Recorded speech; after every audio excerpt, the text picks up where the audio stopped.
skip around in this match. This is a good little episode, Vlad, for us to watch because I want you to see what they booked as matches in this card. Just so you know, it wasn't all NWO. I'm going to press pause on this. In this episode in particular, the NWO doesn't even show up. They're not even here. So you can see what the other matches would be like. This is VK Wall Street against Hacksaw Jim Duggan. So an interesting point Vlad was talking about last week, how some people might have actually liked these type of matches. Because look, there's like a bunch of guys dressed in American garb on the side. If you see, like, it's a Hacksaw Jim Duggan fan, an American, a pure American. See, somebody's cheering for him. That guy looked like he was cheering. Yeah, these guys are into this. They're probably happy, like, oh, no NWO today, thank you. We can watch some freaking regular wrestling matches. But there was an interestingness to this angle where I've never seen this before. Look at this ending. Hacksaw was going to hit him with his wrist tape, and then he got caught up with the referee, but the referee was tied to him. He got pinned because the referee was tied to him with the wrist tape. Did you see that? That was pretty intricate. Yeah. Let me show it to you again. So he's getting ready to hit him with wrist tape. The ref tries to stop him, gets caught in it, and because he's making the count, his shoulder's on the floor.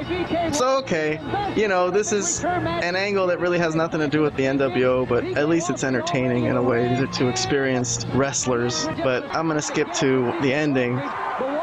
Again, they're going to try to do a wrist tape thing. I don't understand the wrist tape as a weapon. And he got nailed right in front of the referee. So what is this, some AEW stuff, Vlad? But I guess Nick Patrick doesn't care.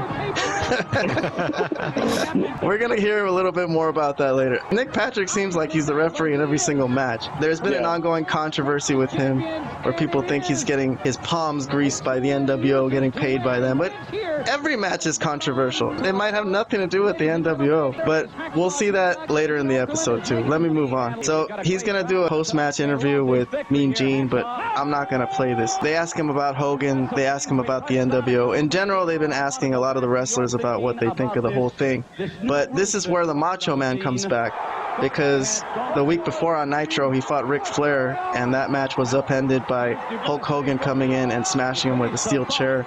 And then on Thursday, he was out. The doctors wouldn't clear him. This is his return. He doesn't really have a problem with Hacksaw. He's just coming out because he wants to talk. He tells him, I don't have a problem with you.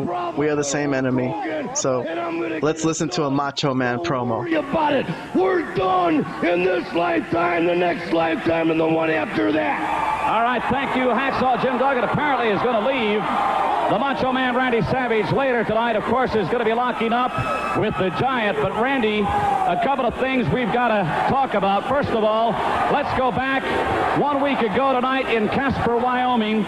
As you know, you were slated to go against, well, the United States champion, the Nature Boy Ric Flair. I want you to take a look at what happened on Nitro. This was the most shocking thing. As a matter of fact, there were some very anxious moments for myself and nearly 8,000 or 10,000 people on hand at Casper.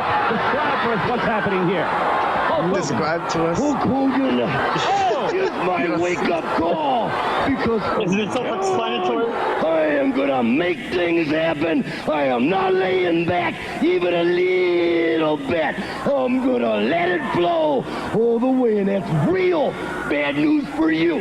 Okay, tonight's priority, very quickly, the Giant. The Giant made a deal with the Macho Man Randy Savage. He said if I stepped aside, that he would make everything okay. Well, let me tell you something. Things are not okay.